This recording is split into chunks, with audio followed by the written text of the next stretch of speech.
Author Mario Vargas Llosa is here. His work explores the corruption and injustices of contemporary Latin America.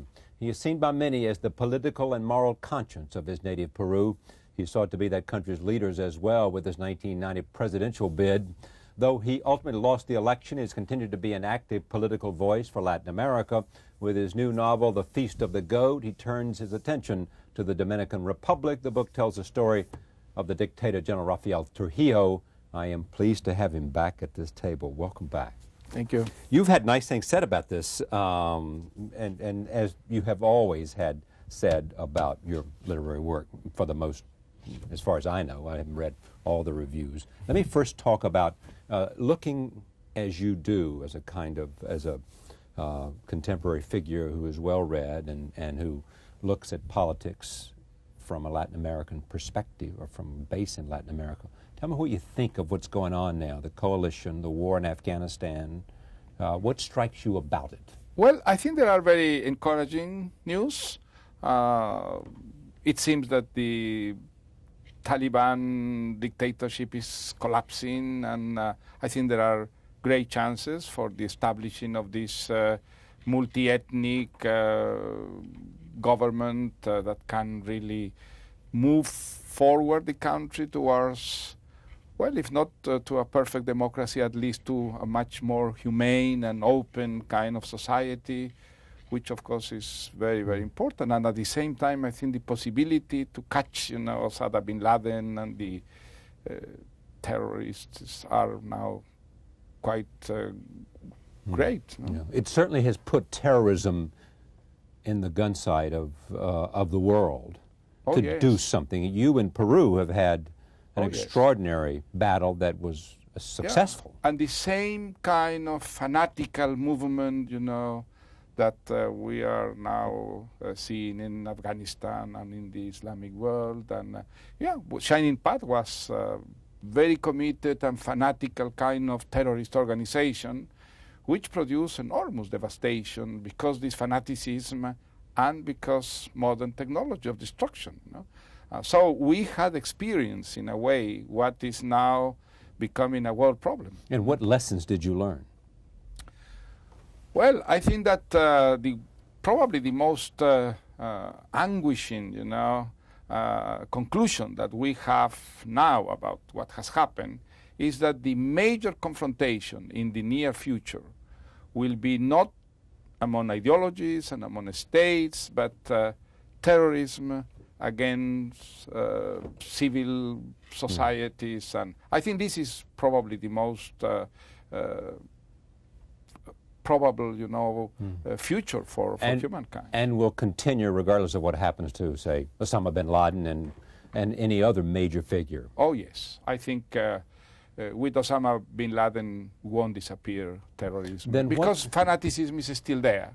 Fanaticism is the major source of terrorism. It's not poverty, it's not backwardness, it's not the big divide between rich countries and poor countries. I think fanaticism is the real source. What do you mean by fanaticism? Fanaticism, this vision of, this Manichaean vision of the world, as a world between good people and bad people, people who knows the truth and people who is living in the wrong, side. And if you believe that you are owner of total truth, you believe that you have the right to kill and destroy and assassinate people, and using all kind of instruments, to produce, the victory of the good over the bad. Because everybody who doesn't believe as you do is evil. And this is, the source of the most terrible. But this is, of course, the oldest tradition in humanity, tolerance, understanding, coexistence in diversity. Is a very modern and a very limited kind of philosophy.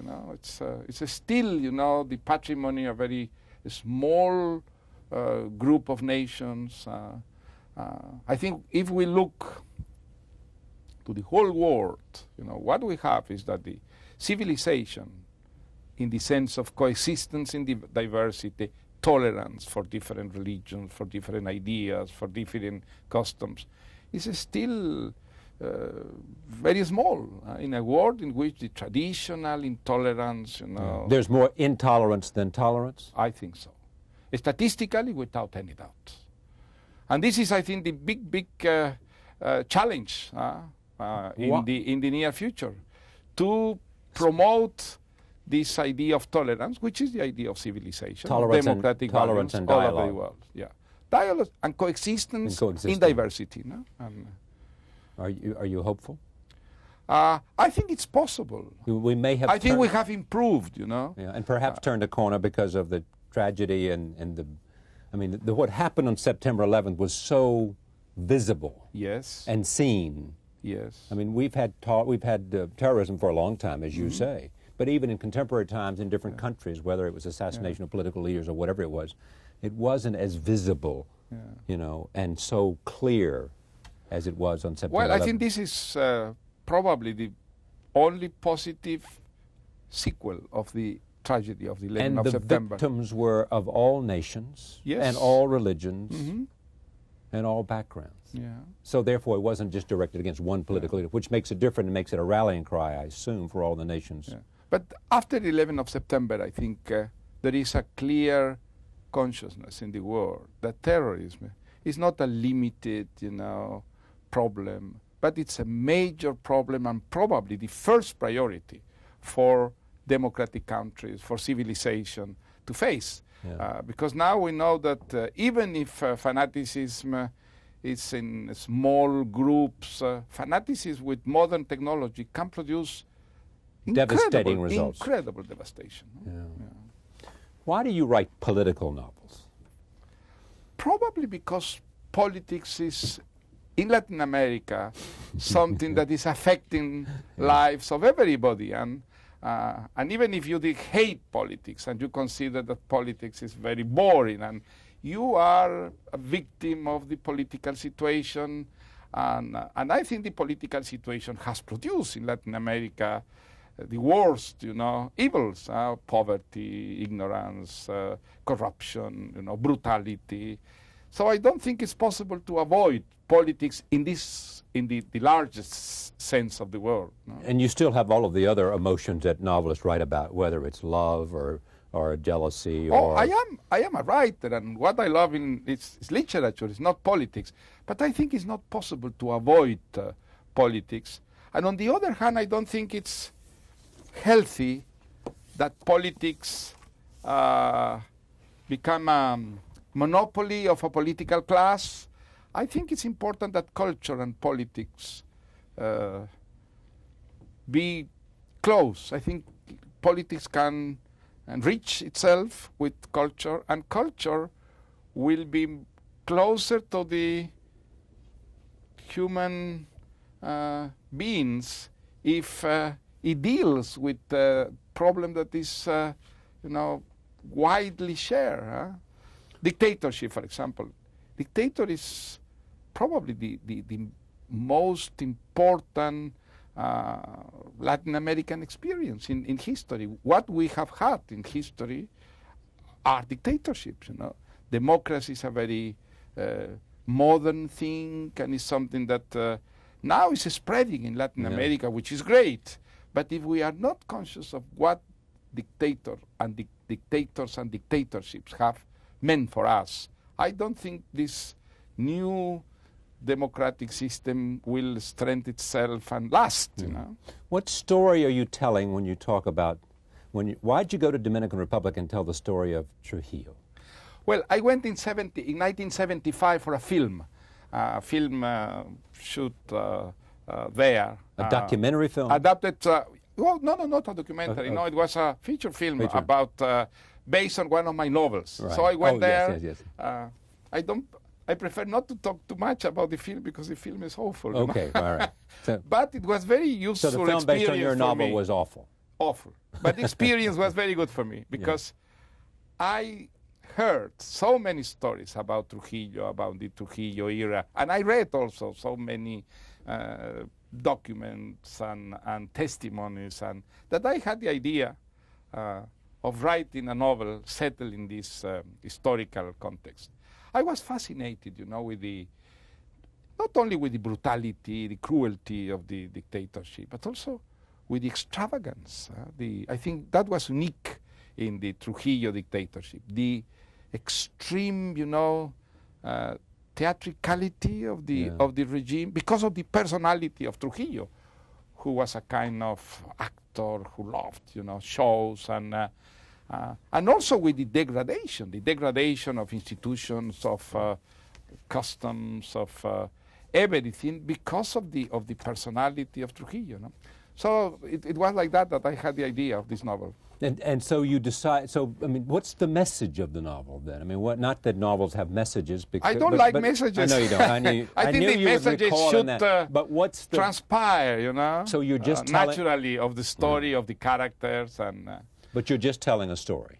I am telling a story, but I think it's not it's a purely entertaining story. I think it's a story that describes what happened in a society when the whole society, or at least the majority of society, abdicates of its possibility of resistance, of criticism of a dictator, and surrenders. Well, what happens is this, with corruption, brutality, and a kind of mental slavery of the great majority of citizens, with terrible consequences for the future, Well, this is a story, of course, that is settled in the Dominican Republic, but this story has happened in most Latin American countries, and I would say in most third world countries, Sure. Whether it's Cambodia, wherever it might be, wherever in there Africa, has been. In Asia, Africa, sure, and even in Europe, in Europe. In Central Europe, you sure. have Milosevic or you had in Spain. And of course, Franco, Hitler, Mussolini. There are those who would ask this question, too, who admire you. Why so close to life with so many characters that were real in terms of the time in the Dominican Republic?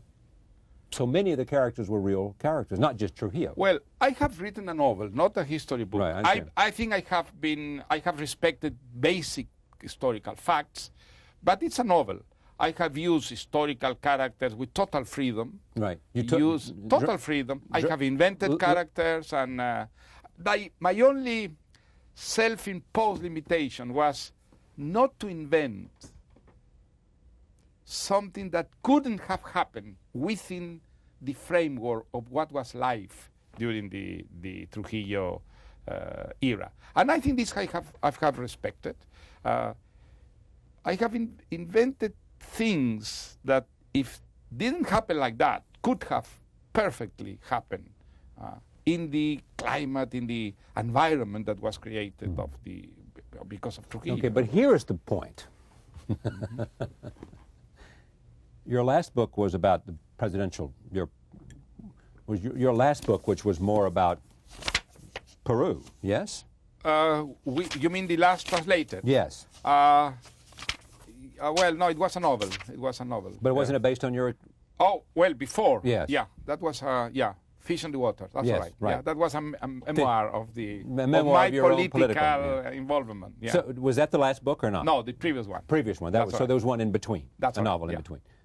Why didn't you write about Fujimori, which you know about in Peru? Well, because writing about Trujillo, I was writing about Fujimori. I know, I was writing about Somoza, and okay. I need some perspective, and time or perspective? No, perspective. I need some perspective. I wrote this novel when Fujimori was still in power, and of course I was a very, let's say, committed critic of Fujimori and the dictatorship in Peru. But to write in a novel... He defeated you in the election.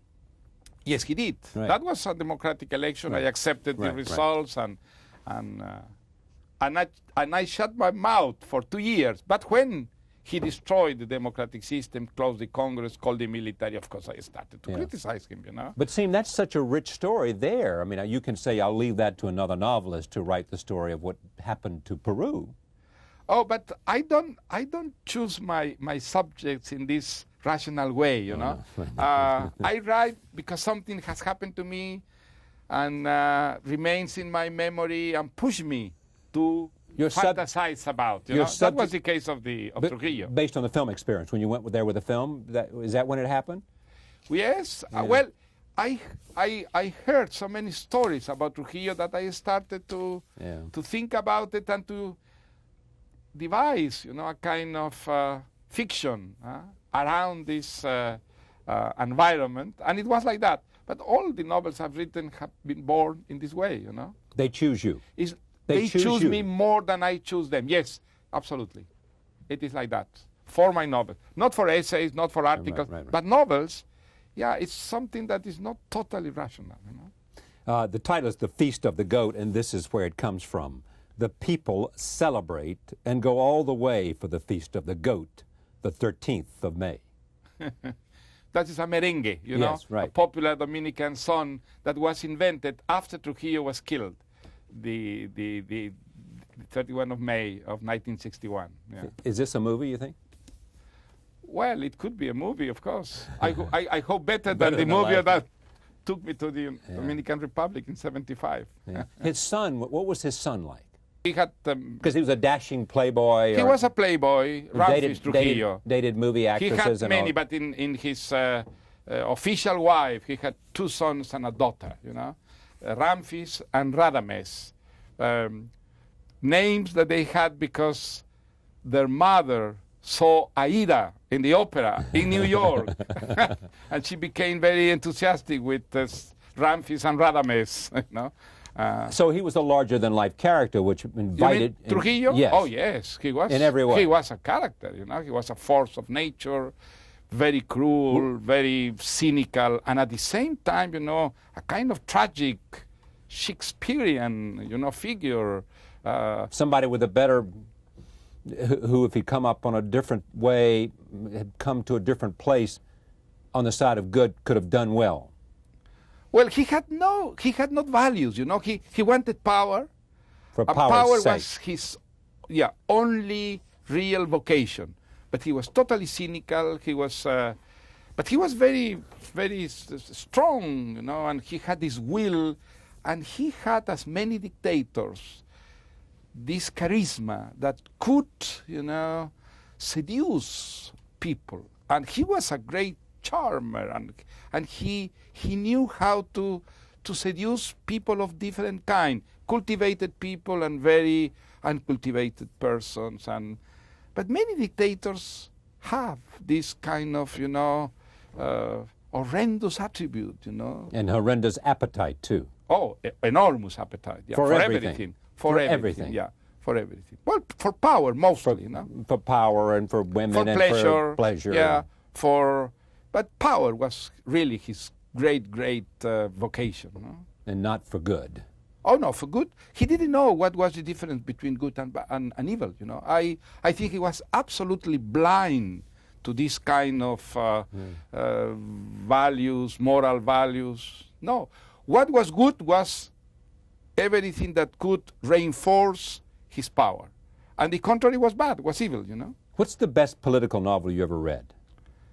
The best, probably, the Radetzky March by the Austrian novelist Joseph Roth. Really? Oh, it's a marvelous novel. It's an extraordinary novel about the ending of the Austrian-Hungarian Empire. Yes, right. Fantastic description of this invisible, subtle way in which the empire, which seems to be powerful, eternal, was destroying itself by corruption, by indolence, by lack of enthusiasm and vitality. It's, well, there are many excellent political novels, but probably the Radetzky March is one of the best. Yes. President Toledo was here. You support him, you like him, you're hopeful about him. Very much, yes. Well, he was very courageous, I think it is because Toledo that we got rid of Fujimori and Montesinos and this very corrupt dictatorship that we had for 10 years. He didn't accept, the rigged elections. He called people to resist, and he was very effective in this resistance. And so now we had again democracy in Peru because his courage, and So I think it was good to support Toledo, in the last election. Roll tape. Here is a conversation with the president on this broadcast. What's the hardest challenge for you now? To reconcile the past with the future. The past, because we need to look ourselves into the mirror and to see why it happened, what it happened. Hopefully the institutions will go into a judging who were guilty. There are 3 commanders and generals who were in jail. There are ministers, businessmen, and to work with decision to the future. The past is important not to permit impunity, because if you do, then history will repeat. But if we get trapped into the past, we lose the enormous opportunity to meet with the future, which is much more beautiful than get trapped in the past. Good man, huh? Yeah, well, I think it's very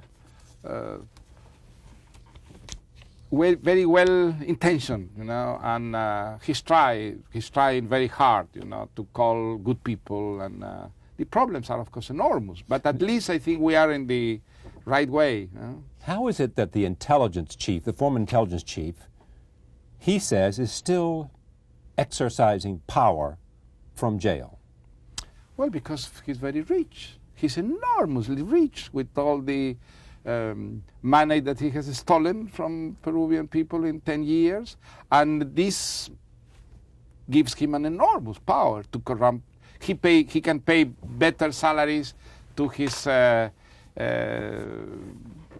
let's say, jail people, than the government, and he can pay better salaries to judges and to journalists, and so his power of corrupting people, it's enormous. It's still enormous, What will happen to him in the end, though? Well, I think he will be sent to prison. If the democratic institutions hold on, I think he will pay for his crimes, which are really enormous.